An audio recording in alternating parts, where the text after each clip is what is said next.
是一个很优秀的女生，酷爱文学的我，觉得我的男朋友跟我的精神层面上应该达到一致。开始处的时候都挺好的，如果正常走下去了，我们可以有今后的生活。但是在一次朋友聚会上，我发现原来最优秀的我反而过得最悲惨。他说我给不了他想要的生活，突然给我提出分手了，不过了，我们都这个年龄了，岁数都不小了，我想让他能再回头。曾经那么脱俗的我，今天我也要俗一把。既然他给不了我想要的物质生活，我必须要跟他分手。鸽子窝在沙发两边。接下来我们用掌声来请出这对情人，来有请男主人公小张，42岁，来自内蒙，学历高中，职业测量师；女主人公小珍，43岁，来自安徽，学历大专，是一位自由撰稿者。来有请两位。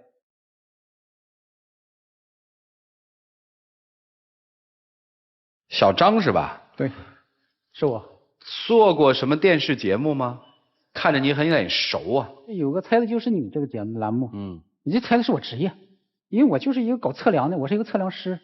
今天心里很压抑啊。压抑什么呀？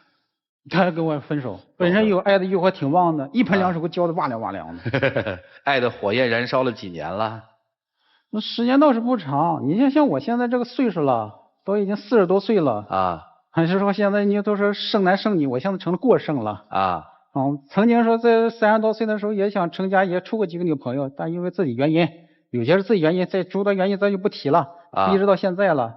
认他以后呢，那感觉是第一呢，俺俩年龄相当；第二，他没结婚呢。还有一点他挺吸引我的，他有点精神追求。我呢这个人不爱看书啊，原来是因为生活压力很大，但是呢，通过他的熏陶呢，我现在对书也挺热爱了但是看书是看书，但他有时候看书有点入迷啊。我正在睡觉呢，半夜3更的把我叫起来了，叫你干什么？说外边月亮很大，想看看月光漫步是什么样子，把我薅起来了。我穿着衣服就出去了，大冬天挺冷我冻的就是直流鼻涕啊。月光漫步什么感觉？当时咱没有那个什么体验了但是他有体验，我随着他了。好。因为他在月光漫步时，他说他是嫦娥，我呢也随和着，我说我是后羿。你说我都达到这点了，那你还要什么要求啊？那我当后羿了，那还怎么着？那你还要什么生活？精神生活给你了吧？处的已经不错了，你说突然给我来这么一招，你说让谁接受得了？我能问问他为什么吗？你问问他吧。43岁，没结过婚？没有。他是因为各种原因耽误了，您呢？主持人，你看我长那么漂亮，像我从小的时候，我就是一个像洋娃娃一样一个女孩子我左邻右舍，我亲戚朋友没有人不喜欢我的。然后我长大以后，成绩又好又要强，像我那么优异一个人，但我有一天我突然发现，我们一个同学聚会，我才发现自己过得原来是最悲惨的。你想我可恨不可恨？什么意思呀？就是别人来来往往都有车接车送，然后每天都去什么茶道啦、油画啦，什么不好好学习的吧，有了一个博士老公，孩子又聪明又可爱又漂亮然后就是那个长得不好看的嘛，找了个很有钱的人，然后每天过的人穿得很好，然后背的包包什么都是自己向往的生活那我过得怎么那么悲惨呢？然后我来的时候还要想是坐地铁还是挤公交。那现在不是正常的生活吗？那你开始这个认识，我说你没要求这些呀。我以前要求的不是这些，但是现在从那以后，我发现在对比中才能够有发现。你过去要求的是什么？过去要求是一种精神层次能够给我达到一致的生活，就是说这男人必须有素质，不是那种太俗气的。就是以前的那种男朋友吧，什么他特喜欢跟你接吻，接吻就算了，他还吃完韭菜饼还跟你接吻，那种味道真让人受不了。我直接就跟他俩拜拜了，就那种人那么俗不可耐，怎么跟他两个继续下去呢？你就谈过这一个吗？还有一个男朋友吧，他是个大学老师，他也倒挺斯文又挺帅的然后去了他家的那个房子那么黑咕隆咚的，然后屋里面碗筷什么脏兮兮的，然后他家父母对我倒挺满意，一见面就说哎呦赶快把婚定了吧，特喜欢我可是我回来以后想了想，那个碗筷黏不唧唧的，那以后那日子怎么过呀我又跟他提出分手了，发短信我再也没跟他你说的这些我有没有这些情况啊？我的屋子很干净，但是生活也不只能是那一点点呀，那得有在建立在物质基础上呢。他爱写小说这我知道。你的职业是什么呀？从小的梦想就是当作家、文学作家写小说。发表了吗？今年联系到出版商，然后最迟也就今年夏天就发表。然后我的梦想就是这个，我一直在为这努力。那你大专毕业之后就一直在写小说是吧？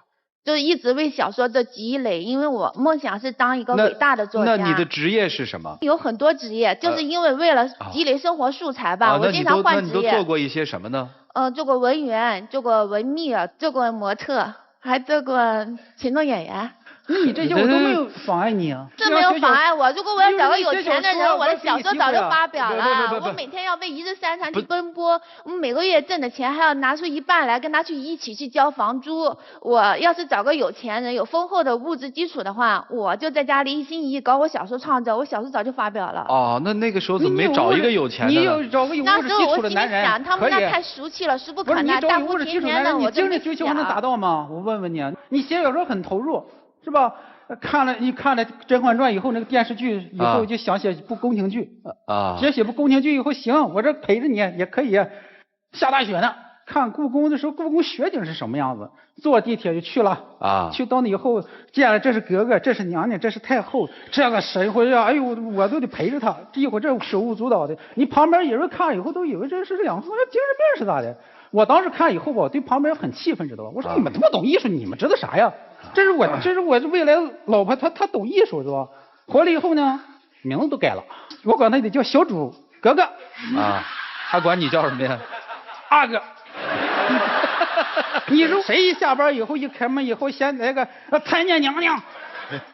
哎，你每天回家就参见娘娘还得和娘娘千岁，格格千岁。我已经给你这样了，那说咱俩已经消除这些点点滴滴，你就不考虑吗？就你那点小花招又算什么呀？人家比你懂得太多了，人家别的男人的本身素质就高，人家不用像你那每天去看书看报，现扎现卖的去，人家已经懂得很多。别人能带你去法国旅游，你能去吗？有钱以后，我要是读万卷书行万里路，你能陪我走遍全世界吗？有那经济他去挤公交挤地铁呢，我要找到有钱的人，我都不坐飞机来回跑了。好，这个有目标了吗？有目标，也不是说我是拜金女，但是一定要有丰厚的物质基础，最起码我的父母能跟我在一起，在北京生活。不是得多丰厚啊？最起码在北京有一套房，让我有一个安定的生活基础，不用再每天为生活奔波，不用每天挣到钱跟他交房租，连衣服都买不了，几个月才能买一件衣服。这些物质我可以去创造，你可以继续搞你精神生活，那不行吗？不用你去奔波，行吗？不用我去奔波，就他那种老刘拉破车的那种速度，等他挣到钱以后，等他攒足了钱以后，你别跟人家比好不好买了房子以后，我头发也白了，我皱纹也长满了，我牙也掉光了，我还有什么最浪漫的资格啊？别做梦了好不好？做梦，我现在就从梦中掉下来了，我已经回到现实了，我已经从云端掉下来了，不当嫦娥了。小主借一嘴说个话啊，阿哥想个问题，这么浪漫的女人，您当时从哪儿把她刨出来的呀？是我从事一个聚会上看到她了，看到她以后就是怎么说呢？像我长这么漂亮，你当然会看上我了，没有人看不上我啊。您当时怎么看上她了呢？当时吧，她穿着那个红袄子，里面穿着一身西服，都是新买的。当时我觉得这人怎么那么神气啊，看着挺帅哈。这认识以后，他一直对我都不错，我对他也挺好啊。那精神世界我也给他，那我也不知道他怎么你还想要什么生活呀？我问你。我不是什么拜金女，但是我只要有一个最起码的物质基础，能够让我配得上我的外表，配得上我的智商。别再做梦了，行不行啊？回到现实行不行啊？我现在就是从梦中掉下来了，醒了，我已经醒过来了。那你过去那个从18岁的这个花季少女，这么一路走来那么多年哈，就确实没一个合适的配得上你的男人吗？那时候我倒挺喜欢的，我家人都不满意，然后我家人说，就是说我长得那么好看啊，怎么又智商又高啊，就他们把我当成宝一样，非要让我找一个条件相当的，反正或最起码得，他们看着舒心的，他们满意的。这个你们家人看过吗？我家人还没见过呢，就不敢带他去。一切都相对的话，咱们可以走着婚殿堂。以后的生活咱们可以，你物质生活可以创造，就你那样，谁跟你走入生活殿堂啊？连起码的生活标准都达不到。那你这有想法，你这想法，你物质生活想法原来没有过呀。我是比较以后我才知道，自己最起码比别人强，什么都比别人强。我为什么不找个比他好的老公？我最起码找个比别人那个强嘛。你光是精神层次上达到了，你物质基础上没有。不是他的精神层次怎么达到了？咱们说一下这精神层次是什么意思？最起码我需要的浪漫，他能配合我，但是我需要的男人，我没配合你吗？他自己能创造出浪漫，他自己有独创性的。我明白了，就是说，月亮圆的时候，应该是男人把你从床上拽起来看月亮，是这意思吧？对，应该他想着花招去讨我的欢心，去取悦于我。咱不小了，不需要那种20多岁以后的浪漫啊，咱都40多岁了，咱走到现实不行吗？40多岁，就是因为我就40多岁了，我才面对现实。你这个逻辑上有问题了，人家现在是要走入现实。是，咱物质生活以后，我可以慢慢去创造。不行吗？就是在你的心里，她应该就是你未来的夫人了，是吧？对啊，其实我现在他可不是我未来的老公，我未来的老公一定要有丰富的物质基础，最起码不让我为一日三餐去奔波，不要让我为了生活去劳碌吧。什么样的人就要过什么样的生活，高素质的人就要过高素质的生活。我为什么要一个那么好的人配他像他这样的男人？不是，一个高素质的人为什么靠别人给他提供一个高品质的生活呢？我只是觉得别的女人都不如我，然后找的老公都好，生活的都好。然后我像我那么好的一个女人，我觉得就像我父母、我亲戚朋友都劝我的一样，应该找一个跟我般配的人。这个不错呀。不错，我觉得他对我的理想的标准差得太远了。我是一个完美主义者。我慢慢争取。本来我觉得他可以将就他，但是他那种蜗牛般的速度，像爬上树以后，我都那么老了，我怎么还有时间去浪漫啊？好，行了，特别害怕跟浪漫的人谈话，我这云里雾里我也听不明白。想见5位老师是听得很清晰的啊。让他们帮帮你们吧。来，一起进入丘比特问卷。李玲老师实际是出过书的是吧？散文集。对。啊，据说过去还写过这个章回的武侠小说，自己是吧？小时候的事情。哦，就是也曾经是一个文学女青年，对，像一个有文学梦想的一个女青年。来说说吧。我从小的时候，我从来没认为我自己长得漂亮，我老是觉得我就像个丑小鸭一样，从来没有想过以后去做演员，也没想过自己能够出书。这一路走来呢，其实都是自己在奋斗。所以我就想问一下，你这么好的条件，为什么你今天还没有找到自己中意的男人呢？我觉得你自身是不是也要寻找一下自身的问题？一直吧，就是因为爱文学创作嘛，我觉得我不用成家太早，读万卷书行万里路嘛，因为一直在为这个梦想在努力，我所有的生活都是围着这个目标。你老是在比较自己的生活，幸福是什么？幸福不是比较出来的，幸福是自己感觉到的。幸福你不能说你看着别人老公都比你现在的男朋友好，你就觉得自己亏了。你要寻找自身的问题，然后呢，你再切实的去找你的男朋友。其实作为我的目光来看，我觉得你现在男友非常的不错，因为他能够配合你的很多浪漫的思想。其实我觉得你俩的水平是一致的，真的。但是他的就是说，在生活当中会有一些的小毛病啊，让人无法忍受。然后我每个人都有小毛病，我先生身上有很多小毛病。我都会忍受。哎，大双的什么毛病你忍受？男人身上首先很懒嘛，吃完饭他有时候还不愿意洗碗，就把扔在那儿了。那也许我说提醒他一下，他就下次就知道了。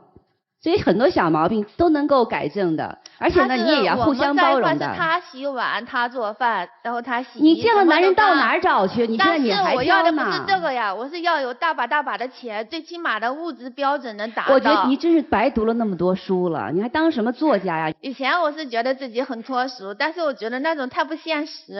我问你一个问题啊，然后你有什么能力让你的这个未来男朋友或现在男朋友给你物质？最起码外表还行吗？你是在找物质还是在找老公？我是在找老公，我是要找有丰富的物质基础的老公。那人家为什么能看得上你呢？你想象的东西和你这个，就跟你男朋友说的，你要从天上，不要老认为在云里雾里。你说你落地了，那我认为你现在还没落地，你刚刚升起来又。好，不是，我这是回归现实了。啊，曲总，我问几个问题啊，因为我知道你们每年其实也做那种婚恋情况的一些调查报告哈，就是像这样的人多吗？少，太少。第二个问题是说他们在找对象的时候好找吗？难，太难了。但是我很好找，我只要想找，什么时候都能找个条件好的。你是不是觉得自己像一个女神一样？对。你自诩清高。但清高不可以养傲气，找个老公都觉得亏本，你这不是骨气是俗气。这不叫实，这叫现实。我告诉你，现实是什么？就是第二点。男人们想要一个女神吗？女神都是要高高供养的，男人要的是老婆过日子的。你要找一个既能冬夜陪你看月亮，夏雪陪你逛故宫的男人，还要有丰厚的物质基础，满足你的所有这种需求。其实你是格格的新丫鬟的命。我才不是丫鬟的命呢。他对你如此真爱，能够夜里头陪你看月亮，不知道珍惜。我要找到别的男人，我觉得比他会更懂浪漫。这就是你的贪心，这恰恰说明是你的贪心。我只是他达不到我的要求，满足不了我的需求。你妄想用婚姻去交换物质，是在卖自己。你凭什么？我觉得你的理解有错误啊！像你这种男人，如果来追我，我看都不看一眼。你觉得像我这男人会去追你？我谢谢你，我送你一句话。眼前这个男人，如果在你眼中他真是一文不值的话，放开他，让他去寻找自己的幸福。我替他谢谢你。此时此刻，你一定是如坐针毡，因为从来都标榜要为女性捍卫权利。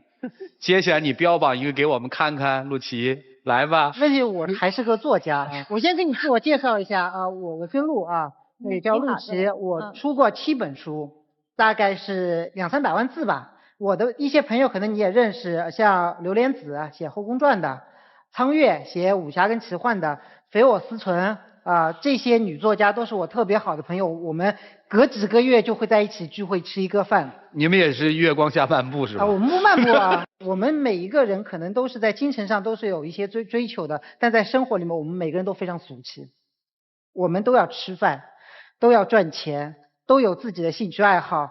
大家都是每天苦哈哈的在干嘛呢？在群里面瞎聊一气，然后最后说我们开始拼字吧，写字吧，然后开始1个小时，一人写1000字、2000字，然后完了之后再是苦哈哈的聊会儿天，说那个今天我爸生病了，怎么办？诸如此类，每个人都是生活在现实的生活里面。然后说你自以为精神层次很高，其实从精神到物质都是一团糟。以为自己看破了整个世界，其实一直都是一只井底之蛙。为什么这么说你呢？其实从你的这个故事里面，我没有任何一个点上看出你的精神层次高。在月光下走几步就是你所谓的精神层次的高吗？你拥有了一张，可能年轻时候你会觉得自己很好看，但我这么跟你说吧，一个人的好看不是看他的外表的，也不是他说我自己怎么好看，而是他经历过岁月之后的淡定跟从容，这才叫精神的层次，而不是像你这样。你知道自己在说什么吗？说精神层次，儒家讲精神层次有3样东西，叫3立。第一个叫立功，我们要有一些成就，首先我们要做一些事情立功。第二个叫立言，什么是立言呢？就是我们要说一些话，写一些东西，去教化一些人。第3个叫立德，什么是立德？就是让我们自己的品德也变得高尚起来，这才叫真正的精神层次，而不是像你这样整天说我们要去故宫里面散个步这就是觉得自己很高尚了。何况你现在快奔50的人了，还要去追求什么富豪，开什么玩笑？从不同的角度看看大家对你的看法和认识，但是我相信他们所有这些语言的背后，其实就一个词儿，叫关心。虽然已经这个走弯了，他们希望你还能稍微回来一些。在我们这个舞台上，从来就不缺乏人才。做爱情保卫战3年，使我明白一个道理，如那位女孩所说，读万卷书不如行万里路，行万里路不如阅人无数。有一些人用毕生的时间去寻求精神上的浪漫，虽然清贫，但是让人羡慕。而有一些人用现实的目光选择物质上的富有，虽然世俗，但无怨无悔。而最悲哀的莫过于一个女人用青春去追求浪漫，却又在衰老之后被现实打败，这是最悲哀。从我们大概有了物质和精神上的选择的时候，人大概分成了2派，一种是理想主义浪漫派，一种是现实主义。理想主义总是嘲笑现实主义，说你们太低俗，天天只知道钱、吃、穿。而那些现实主义派往往又反唇相讥，说你们那些所谓的理想主义太过于清高，太过于作。虽然他们都过不到一块儿，但没有关系，各自生活在各自的领域，谁也不干涉。但问题是，最讨厌的那一撮人在这两个阵营当中穿梭，所谓的骑墙派。这种人终日不会得到快乐，总是郁郁寡欢，终日抱怨。他们一开始有可能选择了理想主义，一天到晚说你们这些人呐，装咖啡没酒，却没多少钱财。还是有些人选择了物质派，他又一天到晚说你们这些人太没追求，所以他们终日得不到幸福。所以我有一句话要送给这位女生和所有有这样想法的女人：人生大大小小的选择有很多次，但是最荒谬的选择就是选择背叛自己。就这样。我没有背叛自己，我只是说他不达我的理想标准，达不到，我只是想分手，再找个达到标准的人。不，涂老师所讲的背叛，实际是说，如果你是一个坚定的信仰者，真的能受到别人的尊重，千万不要放弃自己曾经坚持的东西，那对自己是一种背叛。当然你说阿哥就是不够那么优秀，不够那个什么，我觉得你可以直言不讳的去告诉他说你们不合适，而不是，我觉得对一个40多岁的男人去做这种践踏其实是挺残忍的，你说呢？你没有钱，如果他这么说，好嘛，这老女人丑成这样还作怪，你伤心吗？他不是没有钱，他老是为了一点点钱，一点小钱跟别人吵架，这种男人能让人忍耐吗？你这不是正常生活吗？生活中就这样。他老是去买菜跟别人斤斤计较。那我没带你去找啊，那这个男人能达到我的要求吗？也让你学了事之后怎么生活呀？这个啊，我们不去苛求，我们只是想告诉你说，我们要对自己的生活负责，可能有一些东西我们是要坚持的。张先生，最后送你几句话吧。第一句话是我们没有权利去干涉另一个人要追求的东西，对不对？第二，我们没有能力满足一个人所有的要求。第三句话是，如果你如此固执的坚持，和他现在的这种做法，你觉得有什么区别吗？如果你觉得他是一个不现实的人的话，一个42岁的男人面对这样一个女性，有自己想法的女性，又如此固执的女性的时候，你应该做的是什么呢？如果你觉得她没有认清自己，那么请问在这段情感关系当中，你认识你自己了吗？仅供参考。接下来是你们自己的时间，一起进入黄金60秒。再处一段时间行不行啊？那是不可能。别再做梦了，好不好啊？我求求你，我现在是回到现实。我求求你。我不在做梦，我现在是最清醒的时候。那你忘了咱点你滴滴了吗？已经没有机会了，因为我已经教导你多少次了。你的脑啊怎么想的？达不到我的标准，我也没有办法。等你达到我的标准的时候，我也老了，所以我为了看你写作那些东西，为了自己应有的一点青春，我必须。那你要是你如果这样想的话，我告诉你，60岁你都不会第二次去，真的。最起码我得找一个，在我写小说的时候，他不会打断我的灵感，不会硬把我的书给我撕了。我打断过你灵感吗？我一直在支持你啊！求求你，能不能啥呀？好不好？分手，还是分手？好。行了，两位请回吧，你多考虑考虑哦。请关门吧。今天的选择特别简单，做人要做嫦娥姐姐这样的人吗？请大家选择，赞成就是做，反对就是不做。来，各位请选择。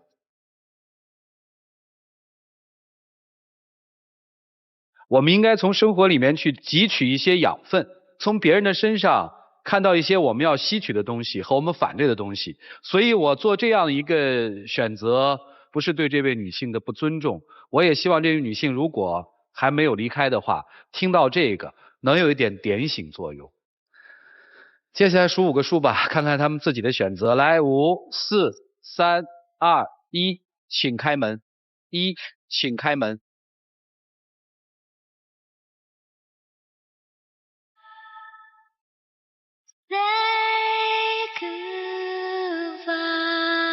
完了。啊？完了。什么完了？遇见他死的。过去有句话叫得之我幸，失之我命。